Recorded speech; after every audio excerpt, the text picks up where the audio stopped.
Hi, my name is Elliott, and welcome to the Life and Scandals of Kendall Jenner. So I've done a few of these influencer deep dives on like Tana, Emma, Ashley, and Chris. I'll link those below. So I thought it'd be interesting to do a deep dive on the family that are simultaneously influencers and A-list celebrities, the Kardashians. And we're starting with Kendall because I felt like Kendall would be the easiest one. Yeah, I just think Kendall's career is super interesting to me because she started out as like the cool, normal one that was like less plastic and like more refined because she was like a high fashion supermodel, not an influencer like the rest of her sisters, as opposed to nowadays she's kind of viewed as like the worst one.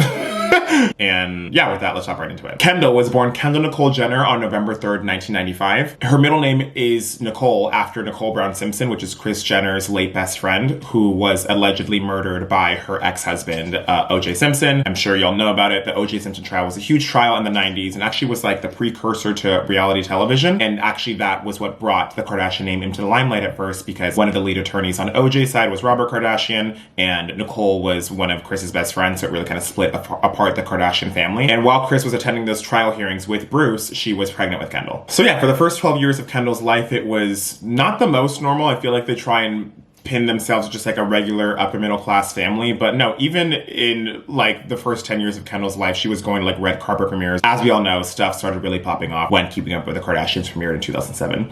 Little known fact, when Keeping Up with the Kardashians premiered, Kim and Bruce were the two most famous in the Kardashian family. Even though it was Kim's sex tape that started bringing them more and more into the limelight, one of the reasons that Ryan Seacrest and Eve picked them up was because Bruce Jenner was a known celebrity. They thought that would bring people into watching the show. So yeah, for the first few seasons, Kendall and Kylie, you couldn't even really tell them apart. A lot of people thought they were fraternal twins, but they were the two like daughters and really brought a lot of people in, and it helped Keeping Up with the Kardashians be viewed as a family show from 2007 to about 2010. But yeah, in the first few seasons, they weren't featured on the show too much, and they were able to have semi-regular private lives, and they still went to regular school. They still went to Sierra Canyon, a private school, till 2012. And the narrative around Kendall and Kylie from about 2010 to 2012 was that Kendall was the cool one of the two of them. But in reality, Kylie was much more the cool one at school. She was one who was always very popular and had a lot of friends. Kendall literally said the summer before 9th grade, she just rode horses every day because she had no friends to hang out with, which is very relatable. Beginning of the separation between Kendall and Kylie was when Kendall started her modeling career at 14, except it was actually 13 years old. Of course, all of reality television is fake, and the episode I'm about to reference, they're saying she's 14 in it. She signed with Wilhelmina Models in July 2009, which would make Kendall 13. And then it's funny because in the reunion episode, Kendall says, "You say to those who accuse you of using your platform on the show to become a model, or that you didn't properly pay your dues." I think, everyone around me, whether it's friends or family, knows how hard I worked and still work. I definitely worked my way to where I am now. I think it's just a perception that people have that I just was like, give it to me. But in season 4, episode 8, which aired in January of 2010, Kendall brings Kris a book of pictures that she took of herself, and she's like, I want a model. And then Kris literally calls everyone she knows. I spent the last 2 days calling everybody I know so I can make sure that I set Kendall up with the best modeling agency possible. So guess who just called me? Who? Wilhelmina Modeling Agency. They would love to have a meeting with you. You're kidding. This is actually a really big deal. I'm so surprised this is happening so fast for her. And then she does a modeling shoot, and it goes well. And then when they're looking at the photos when they get back, Kylie comes in. I made a book of pictures. A book of pictures? Yes, I did. Don't you want to pay attention to my book like you did to Kendall's? She's just trying to take my shine, and that's not even cool. Get your book and go. Your day will come. Honestly, just not today. you guys always favor Kendall, and it's so annoying. You're grounded. And then goes back to her room, creates a digital book of pictures that makes her the most famous out of all 5 sisters. Also in an interview with E! in January 2010, Kendall literally says, my mom came up to me one day and said, Kendall, I got you a job. I just got so excited. I love shopping at Forever. I love their clothes. So Kendall, you can't say it's a perception that people have when you literally told on yourself in 2010, and there was literally a whole last episode where Kris starts your career. So her first ever modeling shoot is in a Forever 21 Rocker Babes with a Twist photo shoot, which she did in December of 2009, and it published in January of 2010. The photo shoot is fine. I don't want to judge a 14-year-old that harshly. And also I'm the last person to talk about good and bad modeling photos / technique, but these are the photos, so here you go and comment your thoughts down below. And then throughout the course of 2010, she's just laying down the groundwork for her modeling career. She still goes to regular school at this point, so she isn't working like too much. In April of 2010, she's featured in a Teen Vogue snapshot story where Kylie is featured. And in October 2010, she's in an OK magazine story where Kylie is featured. In November 2010, she models for Teen Prom magazine and is also a dancer in a music video for a boy band that never happened called One Call.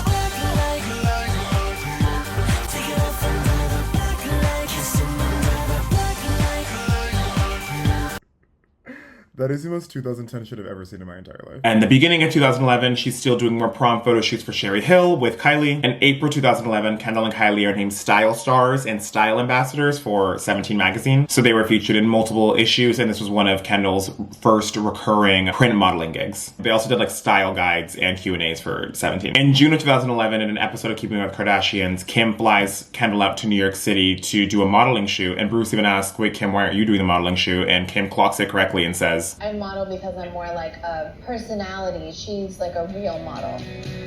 And then literally Kim books her like a modeling runway shoot, and Kendall's like, "No, I don't want to do it," and is annoyed when Kim pushes her to do it. You're doing beautifully. Thank you. It's looking good. One of our biggest clients from the UK is coming in on Monday. Then we usually do a little runway show when they come, have 2 or 3 models. Do you ever do runway? I've never done it before, no. Really? Any chance that we could talk you into that? It sounds amazing. I think I have like cheerleading practice on Monday. Oh, we'll get out of it. Runway is just not what I want to do right now. It's a little intimidating to me, and I'm about to politely tell her no, and Kim just jumps in and says yes. And Kendall literally says, "Cancel it, I'm going home." and also Kim brings in a model to help Kendall with her walk, and Kendall literally is like a stuck-up, entitled, spoiled brat. Does not take her modeling seriously at all and just goofs off the entire time and storms off. Let's see what we're working with. What? Actually, that's great, because you got a little swagger, baby. Let's try it again. And go. The photography face. And let's try one more time. Head up. No. Seriously. I just kind of want to be done. Can we try it again? Sure. All right, great. Thank you. Go. Okay, stop. Don't. Kendall, okay. this isn't a joke. You have to start taking this really seriously. Come on. Kendall cannot, from the start, act like this diva and really difficult to work with. No one's gonna want to work with her. How many times do I have to do it? Do you not want to be here? Kendall? Kendall, where are you going? Where are you going? Kim, I really don't want to be here right now. She wants to take it seriously one day? Okay. Call me. Thank you. All righty. Thank you for Okay, understanding. bye. Or literally any other girl in America, practicing your walk with a professional model and getting a runway modeling gig for later that week would be their big break. And if they fucked this up, their modeling career would have been over for them. But for Kendall, it's fine. And Kim even calls out while they're there how privileged Kendall is. Kim, you've known that I haven't wanted to do this. You're not taking advantage of your opportunity. And then Kendall's just like rude as fuck, being like, Honestly, I feel like you're doing this for yourself. Kim originally wanted to do runway, but it ended up being too short for it. So I think she's taking her fantasy out on me. okay, fuck you, bitch. Like, what? In July 2011, Kendall does one of her first solo shoots where she models for White Sands Australia's swimsuit line. This is the first time she modeled in a bikini. And then in August 2011, Kendall and Kylie do their first ever hosting gig where they host the Glee 3D red carpet movie premiere, which is like the most 2011 sentence in the world. Right, turn off the lights. We gonna lose some minds tonight. What's the dealio? Hi, this is Kendall and Kylie Jenner, and we're here on the red carpet for Glee's 3D movie premiere. And honestly, they did a pretty good job hosting. They do a few other hosting gigs like after this. And like, if social media didn't become a thing, they could have like killed it as like red carpet host 100%. Like they flopped at the Much Music Video Awards. Recently, they made their debut on the Billboard 200 #2 this summer, and now we welcome one. Guys, I'm the worst reader. They're only getting bigger. Take a look. This also like 2010 to 2012 era was the era of Kris Jenner trying to get the Kardashians out of reality TV fame into mainstream fame by all of her daughters doing random shit like Khloe hosting the X Factor. But I feel like tonight there was only one person that shined. It didn't click for me tonight. Demi, who was the one that clicked for you? Demi? Well, next up, we have my final contestant from my group. Demi, who was the one that clicked for you? Oh, they should figure that out on their own. I'm not gonna say it right here. I want to know, and I think they should know so they know how to work better together. You. Camilla? Yes. Kim hosted WrestleMania, and all three of the sisters like hosted Chelsea Lately once, and then Chloe also hosted it solo again at a different time. So she was having the genders during red carpet premieres. In September 2011, she makes her New York Fashion Week debut by walking on the runway for Sherry Hill at Trump Tower.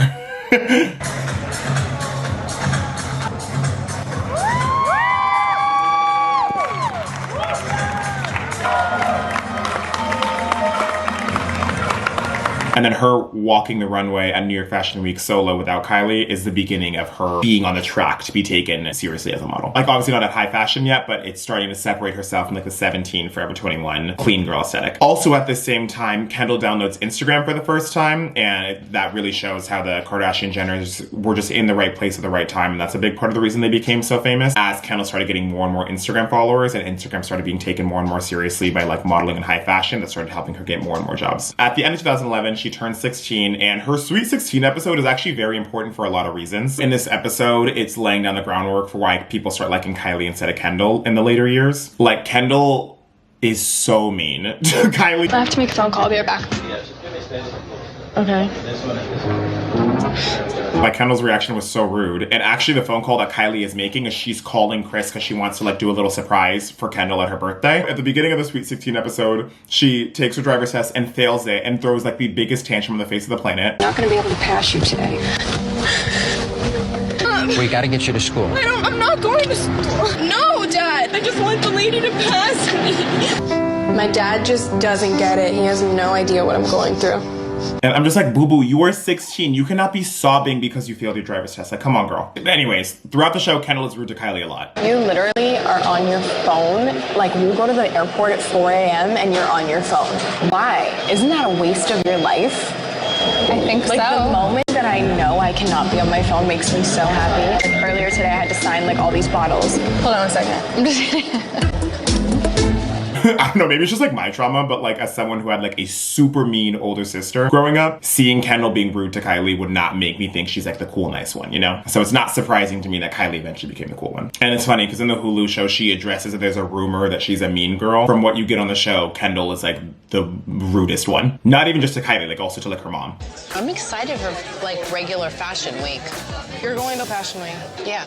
Why? Why are you following me everywhere? That's like my time to like get away from home. I'm dead serious. That's so weird to me.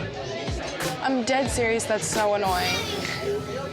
London is short. London is quick. London is like not maybe I'll just go to London and do business and I won't even go. But we'll get into that more later. Even this clip. I think you should experience it. You always say I want to experience things, but I don't think you actually want to experience things because you would experience it if you wanted to experience things. If you know what she's actually talking about, it's her literally just like belittling Kylie.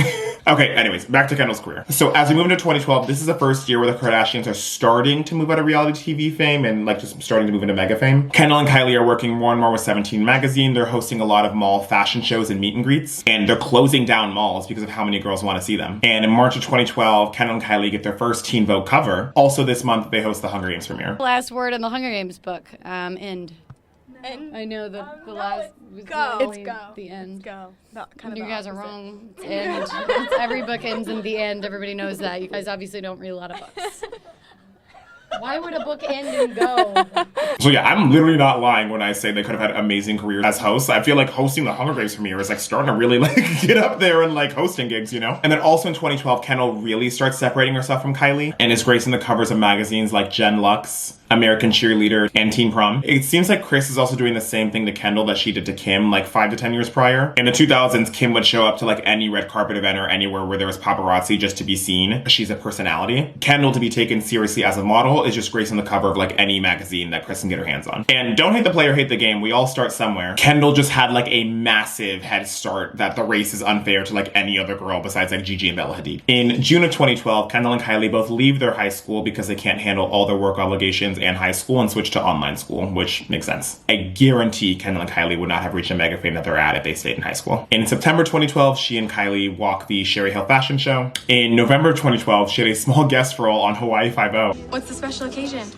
There's a father-daughter dance. You'll have a great time. She'll remember it forever. And then at the end of 2012, Kendall partnered with Victoria's Secret photographer Russell James, and this was her ticket into more mainstream commercial gigs. And that moves us into 2013, or more accurately, Kendall's bridge year. At the beginning of 2013, Kendall and Kylie launched their first ever fashion line at PacSun, which was a clothing line that seemed very authentic to them, and is very like a California, like flower crown, like Coachella 2013 vibe. And I think at the time, people actually liked it. Obviously, like I don't remember what like girls at my school were wearing in 2013, but I feel like it actually was semi-successful and girls my age actually liked it and wore it. Also in 2013, they launched a jewelry line with a company called Metal Haven, which was available at Nordstrom. In February 2013, she and Kylie walked for the Heart Truth for New York Fashion Week. Also, Chris walked in it. And then Russell James, the photographer I just mentioned, starts getting Kendall to work with more well-known brands, but still like off-brand version of the well-known brand. She's working with Harper's Bazaar, Arabia. And then, yeah, in November 2013, which is when she turned 18, a few big things happened that start bringing her into mainstream fame and more high fashion modeling. She signs with another company called the Society Management. The Society represents high fashion models like Adriana Lima and Karlie Kloss. And being signed with the Society Management signaled a major turning point. So it positioned her to enter the world of runway fashion and luxury campaigns in 2014. Also in November 2013, she starts dating Harry Styles, even though it's technically never confirmed. I think we all know at this point that the Kardashian-Jenners entered high-profile celebrity relationships to help their careers, and Kendall dating Harry Styles helped push the family out of reality TV famous into like famous. Like at this time, Kim was engaged to Kanye and they'd already had North. Kendall was dating Harry and Kylie was dating Jaden Smith.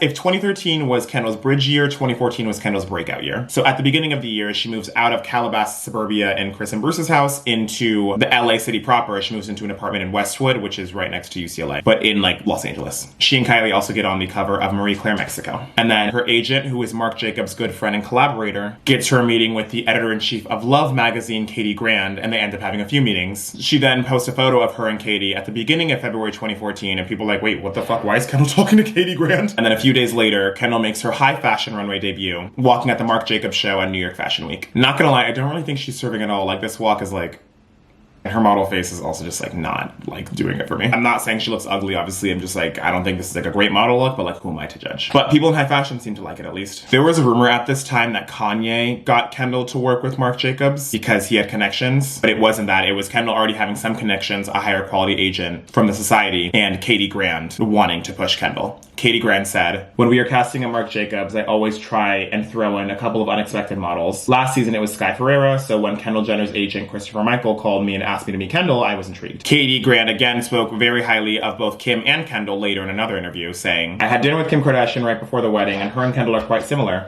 They take work really seriously, they're fun and have a good time, but work comes first, and they both have the same gorgeous Bambi eyes. Kendall is good friends with Hailey Baldwin, who's really fun. We all hung out at Rihanna's party after the Met Ball. They have a good time, but have a really good work ethic. She was up the first thing the day after for a shoot, whereas we were all destroyed." So the day after she walked the runway, she spotted at another show, sitting next to fucking Anna Wintour. Like, what? Also at this New York Fashion Week, she walked with Vera Wang and Michael Kors, so more high fashion brands and designers. And then afterwards, she flew to Europe and walked in Paris and Milan's fashion shows for brands like Chanel, Givenchy, Balmain, and Dolce & Gabbana. So after these fashion weeks, she started to be taken more seriously as a high fashion model and also as a print model, because later this year, she's featured in campaigns for like Victoria's Secret, Calvin Klein jeans, and she's on the cover of the September issues of Teen Vogue. Twice. Somehow there's two covers. Also in 2014, she attends a Met Gala for the first time, but she's dressed by Topshop, so not a high fashion brand. Right after, she goes to the Cannes Film Festival, where she's dressed by Chanel. Also, real quick, at this time, she published a dystopian book with Kylie called Rebels, a City of Indra. I guarantee those girls did not write one word. Like, they said they had a ghostwriter and everything. Also at this time, she's featured much less on Keeping Up with the Kardashians because she's busy traveling through Europe becoming a high fashion model. And of course, throughout all of 2014, she was getting called out for only breaking into high fashion because of her connections. And then in the September issue of Teen Vogue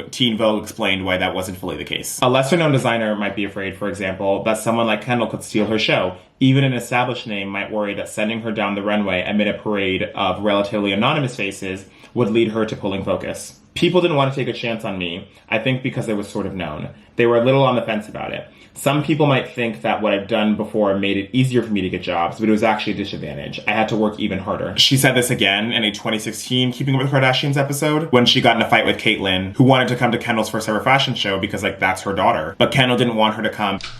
Hi, Dad. I'm very mad at you. Did you have your publicist announce that you were going? Okay, well then I don't want you to go.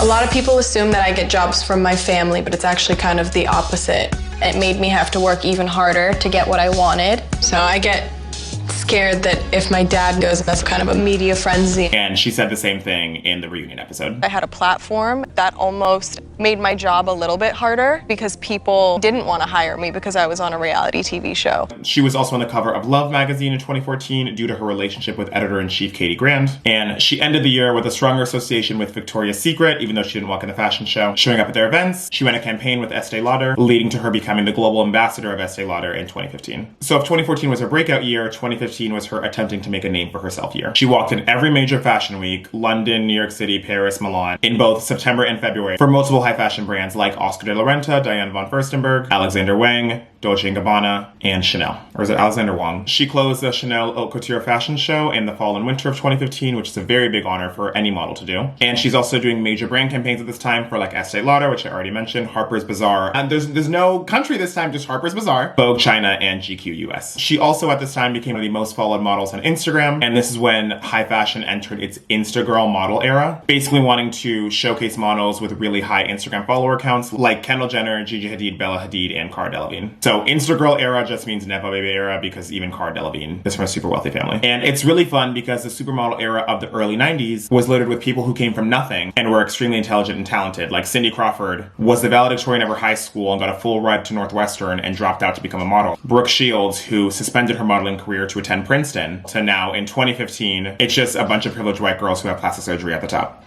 And speaking of Instagram, in May of 2015, Kendall posted the most liked photo for about a year of her in a heart-shaped hairdo. This was around the time when I first got my Instagram, and I was like, why the fuck is this the most liked Instagram photo? I remember at this time, all the girlies made that kind of hairstyle and like photo, like their cover photos on Facebook, but was that hairstyle the trendy thing to do because Kendall did it, or was Kendall doing it, making it trendy? Someone LMK. In May of 2015, she attended the Met Gala for the second time, dressed by Calvin Klein, and in my opinion, it is a much better look than her 2014 look. And then at the end of the year, she walked in her first ever Victoria's Secret fashion show. I already touched on it a little bit where she was yelling at Caitlyn before the show because she didn't want her to come because she didn't want it to be a media frenzy. You're gonna take the biggest night of my life and take it away from me? Thank you. No, you can't. You can come to the after party. You can't come. And that was just an amazing way to talk to your dad, you know? Like her being rude and a mean girl is completely unfounded. I will say personally, I think this is the best Kendall ever looked. She looks like absolutely amazing in this walk.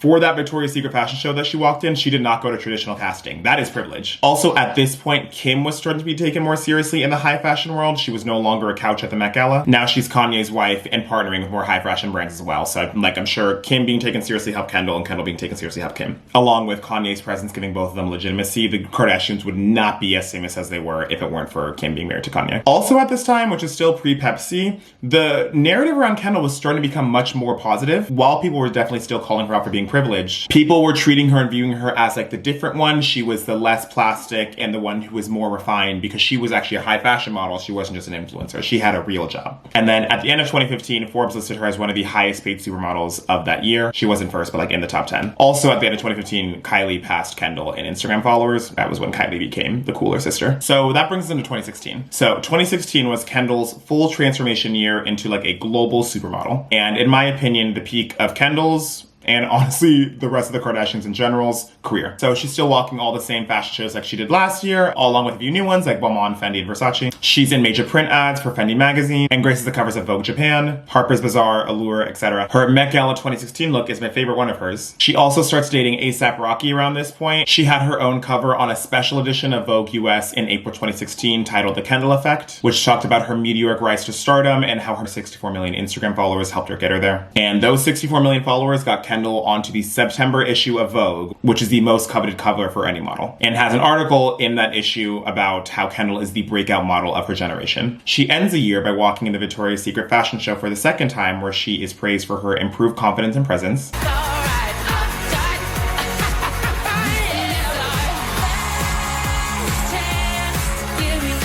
and is ranked number 3 on the highest paid models in 2016, making $10 million from her modeling gigs. The only models that made more than Kendall in 2016 were Adriana Lima and Gisele Bündchen. So even though 2016 is the peak of her career, in the second half of 2016, cracks start to form, and it's chronicled on Keeping Up with the Kardashians. In a November 2016 episode, which was filmed in the summer of 2016, Kendall opens up about how her sleep paralysis is really affecting her. She's scared to go to sleep, and as a model, you obviously need to look good, so you can't be like sleep deprived before a shoot, you know? She's scared to go on planes. She's clearly starting to overwork herself, and she starts dropping shoots from her schedule left and right, like shoots that she'd already signed up for, but she cancels due to her health, which like makes sense-ish, but also like I'm sure at a later point she was able to work with all these brands and designers again due to her privilege. And other models, I guarantee if they had canceled due to their health because of sleep paralysis, would have been blacklisted. Also, if models that were blowing up and at their peak were having the same issues as Kendall, I'm certain they would be scared that like, oh my god, if I bow out now or cancel this stuff now, I'll never work again in this town. I'm certain that wasn't even a thought going through Kendall's mind due to her well-connected family. She knew she'd always have connections. In October 2016, Kim Kardashian was robbed at gunpoint in Paris, and the whole reason she was in Paris was to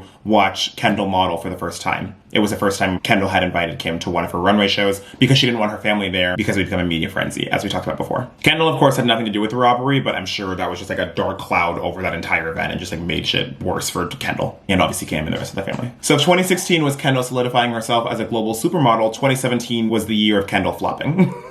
Kendall has her first ever scandal, but it's a modeling related scandal because she's featured on Vogue India's 10-year anniversary cover, and people said a model of South Asian descent should be on the cover for the 10th year anniversary, which I completely agree with. However, Vogue India responded saying the actual 10-year anniversary is in October, and the May edition that Kendall was on, which is a collector's edition, and over 90% of their covers in their 10-year history had featured models of South Asian descent. I went to look up the October 2017 10-year anniversary cover just to see who was on it, and there seemed to be 3 covers, all of which feature South Asian models and none of which feature Kendall. Also in May of 2017, there was the infamous catastrophe known as a Fire Festival. Y'all have probably heard of it, but if you haven't, it was like some music festival that was in like the Bahamas or something. I think there's a Netflix documentary on it that I didn't watch. But from what I can remember, it was a whole ass mess because there was no food, guest bags were stolen, no running water, no cell service and internet, and there weren't even enough toilets. Kendall was paid $275,000 for posting for the event, but she didn't put a hashtag ad on it, which meant she did not disclose that she was being paid for it, which is an FTC violation, and she had to pay $90,000 as a fine in 2020. And also, she didn't even attend the event, but she never said she was going to. In 2019, Kendall said, "I definitely do as much research as I can, but sometimes there isn't much research you can do because it's a starting brand, and you kind of have to have faith in it and hope it will work out the way people say it will. You never really know what's going to happen." However, in April of 2017, she has her first ever Kardashian-esque, like mainstream media scandal when she does the now infamous and extremely tone-deaf Pepsi commercial.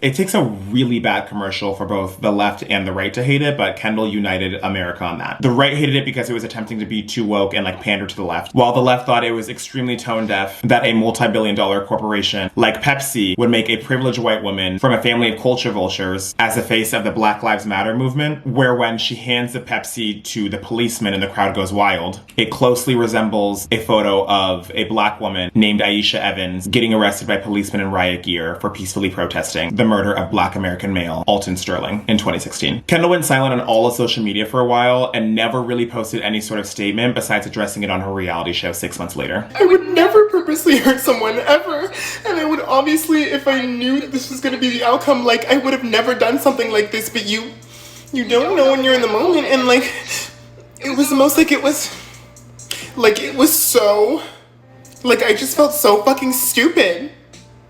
The fact that I would offend other people or hurt other people was definitely not the intent.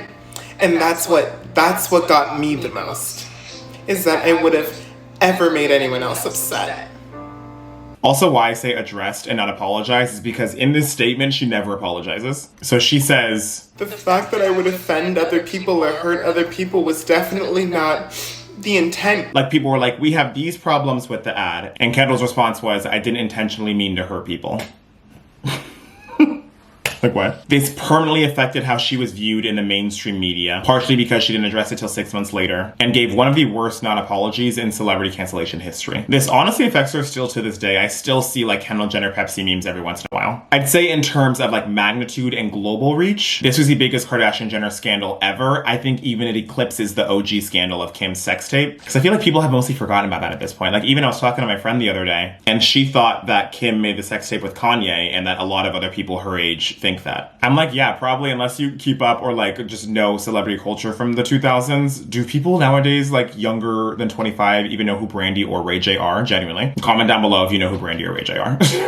So 2 months later, as Kendall's trying to like get her footing back in the mainstream media, she and Kylie get into another scandal when they try and sell these vintage tees with their faces over bands like The Doors and Arcade Fire, who both sent them a cease and desist for using their likeness without their permission and not even reaching out to anyone at the estates. Like what? And they also tried to sell tees with their faces over Biggie and Kendall's spirit animal, Tupac Shakur. And they also didn't reach out to anyone at their estates. And Biggie's mother, the late Violetta Wallace, said, "The disrespect of these girls to not even reach out to me or anyone connected to the estate baffles me. I have no idea why they feel they can exploit the deaths of Tupac and my son Christopher to sell a t-shirt. This is disrespectful, disgusting, and exploitation at its worst." Before these scandals, Kendall was viewed as the most intelligent and refined sister. But after these 3 huge scandals, that definitely took her right off the pedestal that people had placed her on. Also in the summer of 2017, she starts dating NBA player Blake Griffin. So she's fully becoming a Kardashian with all her mainstream media scandals and dating NBA players. I will say, with all these mainstream media scandals, this didn't affect her modeling career at all. Like in 2017, she ended the year being the highest paid supermodel, making $22 million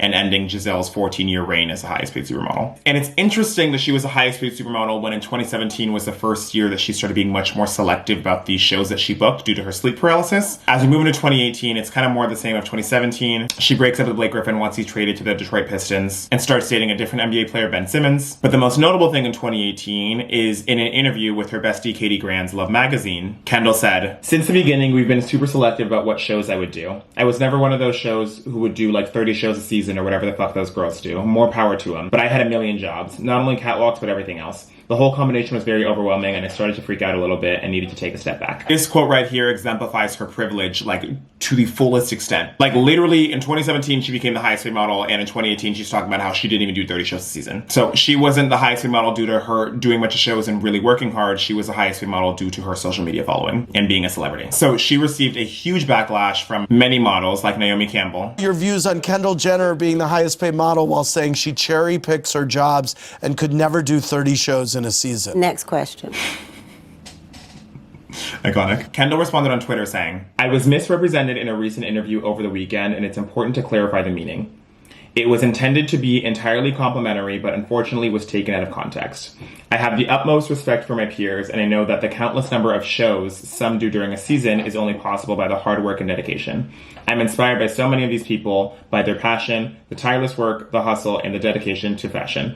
I'm incredibly fortunate to do what I do, and I know that every day." So it's a better response than the Pepsi non-apology and the silence on the vintage tees, but that's not really a bar. I get what she was saying, like, these girls work their ass off and I could never do what they do. So like, it was complimentary, but like so tone deaf. You're fully acknowledging that these models work harder than you, but then you still deserve to be the highest paid model because you're still out here saying that you had to work harder than other models because you're on a reality show. Okay. And then Vogue posts a photo of Kendall in October 2018 that gets huge backlash because they're saying Kendall's in an afro, which as a black person, I agree, this is definitely cultural appropriation. However, she ends 2018 with being the 12th most followed person on Instagram, and again is the world's highest paid model, making $22.5 million from her modeling career in 2018, but she can't do 30 shows in a season. Like, let's talk about it. And while she's monetarily successful this year, her countless scandals have definitely tarred her reputation in the mainstream media and amongst other models. In 2019, she takes an even bigger step back from modeling. She's still doing the occasional runway and is in more print ads, but she's starting to move away from like high fashion modeling into becoming more of an influencer like the rest of her other sisters. Maybe she feels like she needs to push this way because this is when her little sister became the youngest self-made billionaire, except not. And starting her pivot to like influencer and mainstream celebrity, she does the most mainstream celebrity thing in the entire world. In January 2019, she partners with Proactive. She teased for a few weeks on her social media that she was going to open up about something huge, and everyone thought like Kendall was going to like come out as bi or something. And then she's like, "I struggled with acne as a teen," and everyone's like, In April, she partners with Moon Oral Care and teeth whitening products. There's no real scandal there, even to this day. I actually used the Moon charcoal toothpaste once, and I liked it, but then I read somewhere that like charcoal toothpaste was bad for you, so I stopped using it. She's still walking in runways, being brand ambassadors for companies like Longchamp and Adidas, and is on the cover of many magazines like LUS and Allure. And she ends 2019 being the highest paid supermodel again for the third year in a row, but making a measly $15 million. Oh, because she just did fewer roles. So in 2020, obviously the world shut down, so there aren't that many things about her career I can really talk about. There are just 3 big things. The Kardashians got into 2 scandals in the fall of 2020 because they all went to this private island for Kim's 40th birthday in October of 2020, and Kendall threw a birthday party in LA in November of 2020 and asked that no one posted on social media so people wouldn't get mad that she was throwing a party during the height of COVID. But the big thing I want to talk about in 2020 is her fight with Kylie at the beginning of March 2020 featuring Corey Gamble. So in the first weekend of March of 2020, so right before everything's shutting down, but when we all kind of were like, wait, what the fuck's going on? The entire family goes to Palm Springs for like a girls' weekend. And of course, because it's 5 sisters in a house, there's gonna be like little cat fights here and there. Kylie ends up stealing an outfit that Kourtney was gonna give to Kendall. Doesn't really make sense how Kourtney's 5 foot, Kylie's 5'7", and Kendall's 5'11", and they all can like fit the same outfit. It doesn't even make any sense. Kylie steals Kendall's outfit. I stole Kendall's outfit. She's so mad at me. It's not really like I stole it. And then they go out. Kendall's just kind of in a bad mood, and they go out to like some drag show, but Kendall's like, I'm gonna just sit in the car and then we can like drive back to LA. So then Kylie and Corey get in the car after the drag show. They are about to start driving to LA, and then Kendall says, should we give them my address so they can drop me home? And Kylie responds, Why would I drop you home? Kendall? I'm not gonna go through the city to drop you home. And Corey asks if she wants her own Escalade. And then shit like super escalates from there. Kylie's drunk, and Kendall and Kylie end up getting in a physical fight. Corey, I'm not getting in a What's happening? by myself.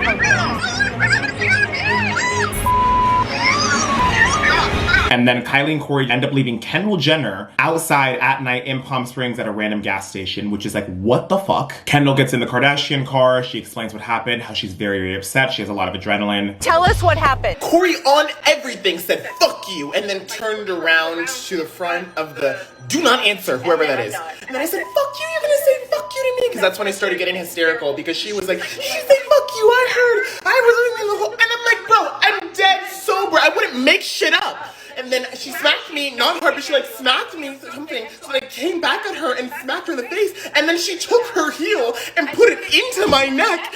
And then I started kicking her back. And then we got in a full fight. The fact that my sister, my blood, was reacting that way is so upsetting. She goes back to the Palm Springs house and ends up driving back to LA the next day. First of all, the fight is so dumb. Kylie's like, I'm not gonna drive you home. It's a driver driving them home. Like, Kylie's drunk. Obviously, she's not driving. And Kendall lives on the way to Calabasas from Palm Springs, so it wouldn't have been a thing for her to do that. It was just like bad communication because everyone's drunk and upset. But like, Kendall's in the right. They should not have left Kendall just like at some random corner outside at night. You should not leave a woman outside at night, but nevertheless, Kendall Jenner, that's crazy. But then what happens afterwards? Kendall's sort of yelling at Corey. You were the adult in the situation, blah, blah, blah. And Corey's keep being like, that's not true. Nope, that's not true. Nope, that's not true. Kendall's 24 years old and Kylie was 22 at the time, so definitely both adults. And Corey was like, I was not a bystander. I was just trying to make sure you were straight. Like, what? When Corey's defending himself, he low-key confirms people have been saying about Kendall for years. Kendall, you've been a rude person for years. I'm about to tell you the truth about how you are. You don't apologize for nothing. You get into one thing, now you got something to run and harp on, then you tripping. Like, I've gotten in fights with my sisters before and literally referred to them as Kendall Jenner because they're acting like a professional victim. So yeah, after that, in the past 4 years of her career, there haven't really been that many big scandals or noteworthy things besides in 2021 when she announced the launch of her tequila brand 818. It was heavily criticized for culture appropriation of Mexican culture by her outfit, her hairstyle, and her just like walking through like the tequila farm fields, which I completely agreed with. Kendall was clearly very hurt by that and then turned off comments on her Instagram for a while, but then again didn't really ever post an apology. So like, you said it was a learning lesson, the Pepsi commercial, but then you did the same thing again. And I saw on BuzzFeed they did a taste test of it, and the people on BuzzFeed hated it. I've actually never bought a bottle of it, but my friend bought it and I tried some and I genuinely liked it, so I don't know. But after that marketing bomb, her team came up with the genius idea of trying to market it to Gen Z by having Kendall go out to different college bars around the country and serving 818 there. And in one of the places where she was serving it, they played her verse in Freaky Friday by Lil Dicky.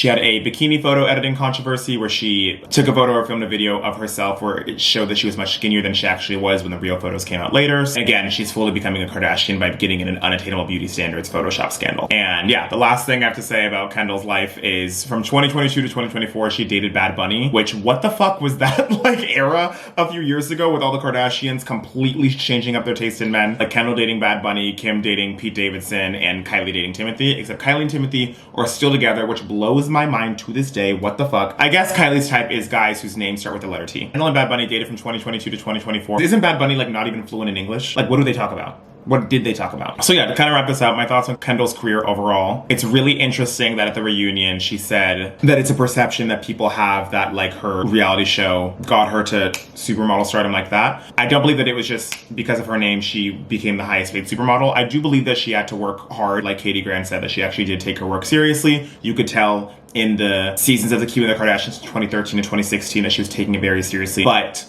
Kendall, you can't deny that your name was a big part for why you were able to rise up so quickly, as well as your Instagram following. Like she would not have partnered with the society management and connected with Russell James at 18 years old if it weren't for her well-connected family. Like literally 2010, Kris Jenner got her a job. In 2011, she had a big break and she said, no, I don't want to do it. Any other 15-year-old girl, if they said, no, I don't want to do it, that would have been it for them. You can't say your job was a little bit harder and you had to work a little bit harder because you were on a reality show. That's like, I will never believe that. And it's surprising to me because like Gigi and Bella do acknowledge their privilege and how they had a head start, but Kendall just refuses to. But yeah, overall, her career is a little sad to me because at the beginning of the 2010s, she was like the cool, normal one that was naturally pretty and more refined because she was a supermodel and not just an influencer like everyone else. But as time progressed, she honestly became the worst out of the five, in my opinion. Throughout her countless scandals, delusion, lack of accountability, and professional victim narrative, her image in the mainstream media progressively spiraled downward. But like, obviously, she's doing just fine. She's taken a step back from the limelight and is kind of focusing more on her business endeavors, becoming a little Kylie Jenner with her 818 tequila brand and other brands. And mark my words, in the next 3 years, I feel like she's gonna have a baby because she said she wanted to have a kid around 30, and obviously all her other sisters had kids out of wedlock, so I don't really think she gives a fuck about having a kid in wedlock. So yeah, mark my words, in the next 3 years, Kendall's gonna have a baby with, I don't know, fucking Jacob Elordi. Mark my words, Jacob Elordi and Olivia Jade are gonna break up, and Kendall and Jacob are gonna have a baby that's taller than True. Yeah, I don't fucking know. Okay, anyways, thanks so much for watching. Follow me on Strava, Letterboxd, and Instagram because Kendall Jenner fucking wishes she looked like me. Bye.